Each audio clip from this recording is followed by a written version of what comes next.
Hello दोस्तों, स्वागत है आप सभी का द फिल्म डिकोडर में। आज मैं एक्सप्लेन करने वाली हूँ 2001 में आई स्लैशर मूवी को। तो चलिए शुरू करते हैं आज का एक्सप्लेनेशन। मूवी की शुरुआत में हम एक स्लैशर नाम के जापानीज गेम शो को देखते हैं, जहाँ के एंकर्स आकर बताते हैं कि ये शो दुनिया भर में काफी ज्यादा फेमस है, क्योंकि इस गेम शो में कॉस्ट्यूम पहने 3 किलर्स पार्टिसिपेंट्स को ही मार डालते थे, और जो भी कंटेस्टेंट इन स्लैशर से आखिरी तक बचा रहता था उसे प्राइज में $1 मिलियन का इनाम दिया जाता था। अब शो के शुरू होने पर होस्ट हमें बताती है कि ये एपिसोड अमेरिकन स्पेशल होगा, क्योंकि इस बार जितने भी लोग पार्टिसिपेट कर रहे थे वो सभी अमेरिकन्स थे। इन पार्टिसिपेंट्स का नाम था डिवॉन, माइकल, रेबेका, रिक, मेगन और ब्रेंडा। होस्ट बताती है कि इस बार विनर को प्राइज में $12 मिलियन दिए जाएंगे। उन 6 लोगों के अलावा स्लैशर रूम में एक कैमरामैन भी उनके साथ जाएगा। सभी पार्टिसिपेंट्स को इंट्रोड्यूस कराने के बाद होस्ट स्लैशर को भी इंट्रोड्यूस कराती है, जिनमें थे चेनसॉ चार्ली, डॉक्टर रिपर और प्रीचर मैन। और इन्हीं तीनों का काम कंटेस्टेंट्स को मौत के घाट उतारने का था। ये तीनों ही देखने में बहुत ही ज्यादा डरावने नजर आ रहे थे। अब शो के स्टार्ट होने से पहले होस्ट सभी को गेम छोड़ने का ऑफर भी देती है, लेकिन विनिंग अमाउंट को देखकर कोई भी वापस नहीं जाना चाहता था, इसलिए उन सभी को डेंजर रूम में भेज दिया जाता है। लिफ्ट में जाते समय मेगन बहुत ही ज्यादा घबरा रही थी। तब रिक उसे समझाता है और वो लोग थोड़ी ही देर में डेंजर ग्राउंड में पहुंच जाते हैं। वहां पहुंचने पर बाकी सभी तो भागकर एक रूम में छुप जाते हैं, पर मेगन वहीं रुककर कैमरा में ऑडियंस से बात करने लगती है। वो कहती है कि अगर आज मैं मरी तो मेरी मौत के जिम्मेदार वही लोग होंगे जो ऐसे शोज को देखते हैं। वो अमेरिकन गवर्नमेंट को भी ऐसे जानलेवा शोज को एयर करने के लिए ब्लेम करती है। वो अभी कैमरा से बात कर ही रही थी कि डॉक्टर रिपर वहाँ आकर उसे पकड़ लेता है और वो उसे मारने के बजाय उसके कपड़े फाड़ देता है। मेगन घबरा कर रोने लगती है, पर तभी वहाँ प्रीचर मैन भी आ जाता है। उसकी आवाज सुनकर मेगन बहुत ही ज्यादा घबरा जाती है, इसलिए वो रूम की तरफ भागती है और दरवाजे को जोर जोर से खटखटाने लगती है। समय रहते ही रिक दरवाजा खोलकर उसे अंदर ले लेता है, लेकिन जैसे ही कैमरामैन अंदर आने की कोशिश करता है वो उसे धक्का दे देता है, जिसके चलते रिक के गले में लगे कॉलर से उसे जोर का झटका लगता है, क्योंकि कैमरामैन को रोकना रूल्स के खिलाफ था। प्रीचर बाहर से ये सब देखकर उन पर हंस रहा था, जिससे नाराज होकर रिक उसे मारने की कोशिश करने लगता है, पर डिवॉन उसे रोकते हुए कहता है कि हमें इन लोगों के साथ लड़ना नहीं है। इसी बात पर प्रीचर उन लोगों को भड़काकर वहाँ से चला जाता है। उसके वहाँ से जाते ही डिवॉन मेगन को अपनी शर्ट उतार कर दे देता है, और फिर वो सभी को समझाते हुए कहता है कि इस गेम में दुनिया की सबसे बड़ी गैम्बलिंग होती है। अमीर से अमीर लोग यहाँ आकर कंटेस्टेंट पर बोली लगाते हैं कि कौन सा कंटेस्टेंट सरवाइव कर जाएगा,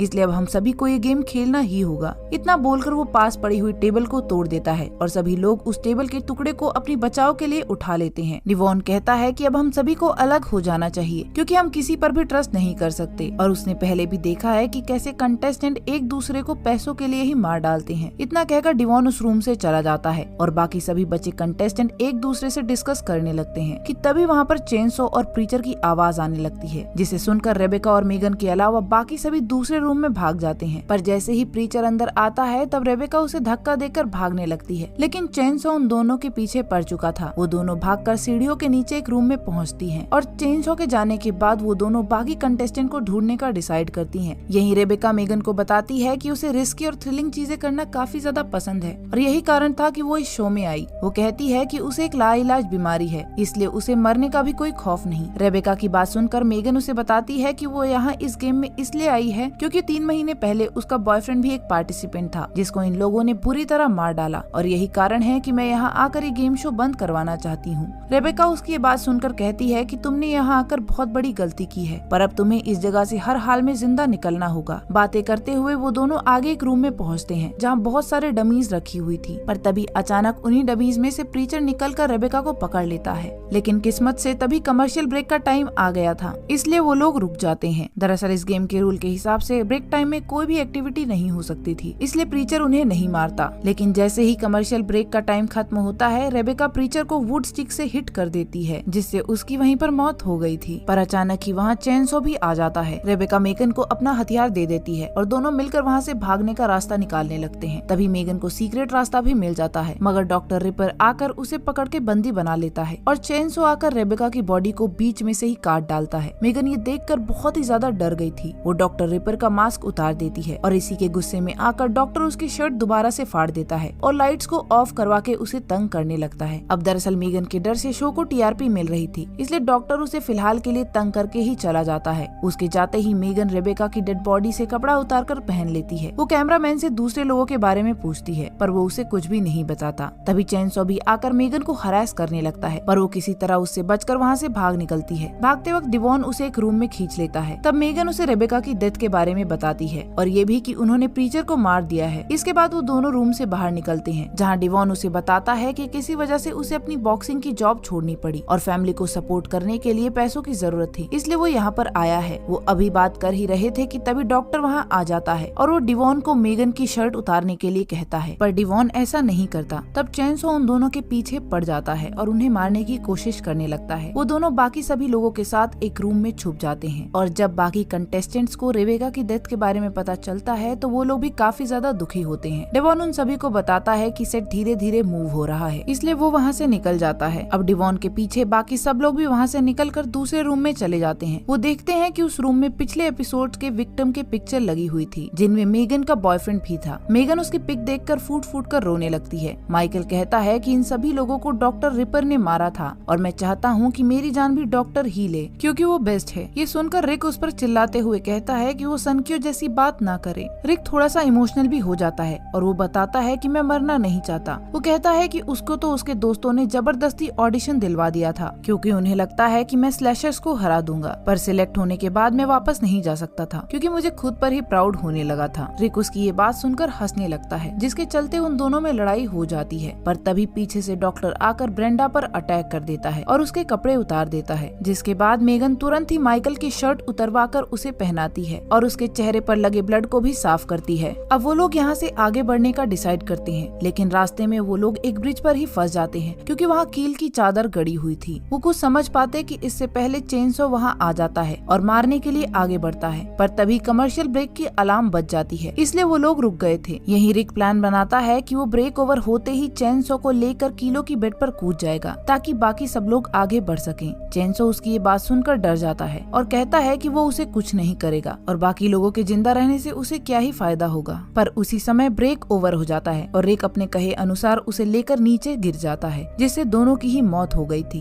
ये देखकर ब्रेंडा और मेगन बहुत ही ज्यादा दुखी हो जाती हैं, पर बेशरम माइकल उनकी डेड बॉडी को देखकर हंस रहा था। अब आगे बढ़ने पर वो लोग एक मिरर से भरे रूम में पहुंचते हैं, जहां किसी बात पर मेगन और माइकल के बीच में बहस हो जाती है। इधर ब्रेंडा एक मिरर में अपने फेस पर लगी चोट को देखने लगती है, पर उसी समय वहाँ डॉक्टर रिपर आकर उसका सिर काट देता है। मेगन उसकी हेल्प के लिए आगे बढ़ती है, पर माइकल उसे रोकता है और कहता है कि अब बहुत ज्यादा देर हो चुकी है। जिसके बाद वो लोग उस रूम से निकलकर दूसरे रूम में पहुंच जाते हैं, जहाँ पहले से ही सेंसुअल म्यूजिक बज रहा था। यही माइकल मेगन को बताता है कि ये लव रूम है और अगर इस रूम में हम लोग फिजिकल होते हैं तो हमें अगले ब्रेक होने से पहले स्लेशर से बचने के लिए कुछ समय मिल जाएगा। मेगन उसकी ये बात नहीं मानती। तब माइकल उसे बिस्तर पे गिरा देता है और उसके साथ जबरदस्ती करने लगता है। मेगन कैमरामैन से भी हेल्प मांगती है, पर वो उसकी कोई भी मदद नहीं करता। मेगन हिम्मत करके किसी तरह खुद को माइकल से छुड़वाती है और भागने लगती है। उसी समय वहाँ पर डिवॉन भी रूम में आ जाता है। उसके पास चेनसॉ था, जिससे डराकर वो माइकल को भगा देता है। थोड़ी देर बाद डिवॉन और मेगन भी बाहर आ जाते हैं। डिवॉन बाहर आकर मेगन को बचाव के लिए एक स्टिक देता है और कहता है कि वो इस गेम से बाहर जरूर निकलेगी। अभी वो दोनों बात कर ही रहे थे कि तभी उन्हें माइकल की चीख की आवाज सुनाई देती है और वहाँ अपने आप ही एक सीक्रेट दरवाजा भी खुल जाता है। पर जैसे ही डिवॉन अंदर जाता है वो दरवाजा अचानक ही बंद हो जाता है। इधर जब डिवॉन रूम में पहुँचता है तो उसे वहाँ माइकल की खून से लथपथ बॉडी नजर आती है, पर तभी वहाँ डॉक्टर भी आ जाता है और वो डिवॉन पर अटैक कर देता है। लेकिन डिवॉन भी उस पर भारी पड़ रहा था, इसलिए डॉक्टर वहाँ की लाइट्स ऑफ करके विजन ग्लासेस पहन लेता है और डिवॉन पर हमला करता है। लेकिन डिवॉन भी चौकन्ना था। वो तुरंत ही एक लकड़ी का टुकड़ा डॉक्टर के कान में घुसाकर उसे मार देता है, मगर तभी पीछे से आकर माइकल उस पर अटैक करता है। दरअसल वो अभी तक मरने का ड्रामा कर रहा था। तभी उसे मेगन की आवाज सुनाई देती है और वो तुरंत ही डिवॉन को जान से मार देता है। और जब मेगन वहाँ आती है तब वो कहता है कि माइकल को डॉक्टर रिपर ने मार डाला, लेकिन बहादुरी से लड़ते हुए मैंने भी डॉक्टर रिपर पर अटैक करके उनकी जान ले ली और अब हम दोनों ही सेफ हैं। लेकिन मेगन उस पर भरोसा नहीं करती और वहाँ से भाग जाती है। तब माइकल डॉक्टर रिपर की कैंची उठाकर उसका पीछा करता है। वो कैमरे में बताता है कि वो एक सीरियल किलर है और यहाँ एक अनोखी मौत मरने के लिए आया था। वो कहता है कि क्योंकि अब स्लैशर्स ही नहीं रहे तो अब मैं सारे पैसे खुद ले जाना चाहता हूँ। वो कैमरा पर कबूल करते हुए कहता है कि उसने 26 लड़कियों को मारा है और पूरी FBI उसके पीछे पड़ी है। लेकिन उसे इस बात का भी पता था कि यहाँ पर कन्फेस करने से कोई उसका कुछ भी नहीं कर सकता।